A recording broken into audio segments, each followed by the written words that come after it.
మకర రాశి వారికి 12 సంవత్సరాల తర్వాత శుక్ర భగవానుడు తన స్వక్షేత్రంలో గురువుతో కలిపి సంతాన స్థానంలో సంచారం చేయనప్పుడు ఎలాంటి ఫలితాలు ఉంటాయో ఈ వీడియోలో సవివరంగా సంపూర్ణంగా తెలుసుకుందాం. మకర రాశిలో ఏ నక్షత్రాలు వస్తాయనగా ఉత్తరాషాఢ నక్షత్రంలోని 2, 3, 4 పాదాలు కలిపితే, అలాగనే శ్రవణ నక్షత్రంలోని 4 పాదాలు, ధనిష్ఠా నక్షత్రంలోని 1, 2 పాదములను కలిపితే మకర రాశి అవడం జరుగుతుంది. చాలామందికి పుట్టినటువంటి కాల సమయంలో డేట్ ఆఫ్ బర్త్లో లేనటువంటి కారణం వలన పేరు యొక్క మొదటి అక్షరాన్ని అనుసరిస్తూ రాశిని తెలుసుకునే ప్రయత్నం చేద్దాం. బో, జా, జీ, జూ, జే, ఝో, గా, గి అనేటువంటి అక్షరాల వారందరూ కూడా మకర రాశి జాతకులే. మకర రాశి అధిపతి శని భగవానుడు.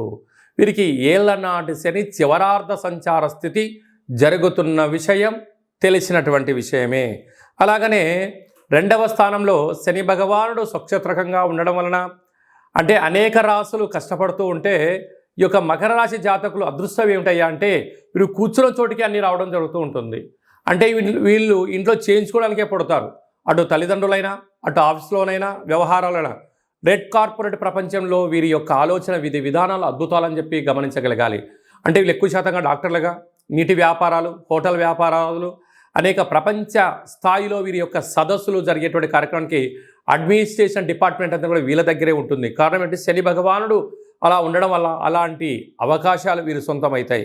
తృతీయంలో కుజరావుల సంచార స్థితి ఉండడం వల్ల తల్లిదండ్రులతో, అన్నదమ్ములతో, అక్కాచెల్లెలతో వాగ్వివాదం మంచిది కాదు. వీలైనంత వరకు ఇచ్చిపుచ్చుకునే వ్యవహారం చేయండి.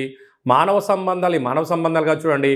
ఆర్థిక సంబంధాలుగా మీరు చూసారా, ఆ రోజు నుంచే మీ యొక్క దిగజాడుతనం ప్రారంభమవుతుంది, గమనించాలి. అర్ధాష్టమ బుధుడు, అర్ధాష్టమ శుక్రుడు, నూతనమైన వస్త్రాలు, బంగారు ఆభరణాలు, క్రయ విక్రయాలు యోగదాయకం.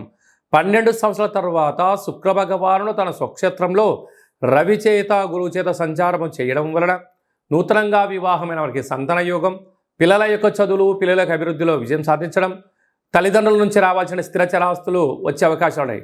అలా ఏమైనా కొద్దిపాటి ఇబ్బందులు ఉన్నట్లయితే మీరు ఎంత బరువు అయితే ఉంటారో అంత బరువు కలిగినటువంటి శని దోషం పోవడానికి ఉప్పుతో తులాభారం, ఐశ్వర్యం కలగడం కోసం మీరు బియ్యాన్ని తులాభారంగా చేసి ఆ బియ్యంతో ఆహారాన్ని వండి మహాదేవుడికి, కాలభైరుడికి అన్నాభిషేకం చేసి అన్నదానం చేసినట్లయితే ఆయుర్బలం, జ్ఞానబలం, రాజయోగం ఇది సొంతం అవుతుందని చెప్పి గమనించాలి.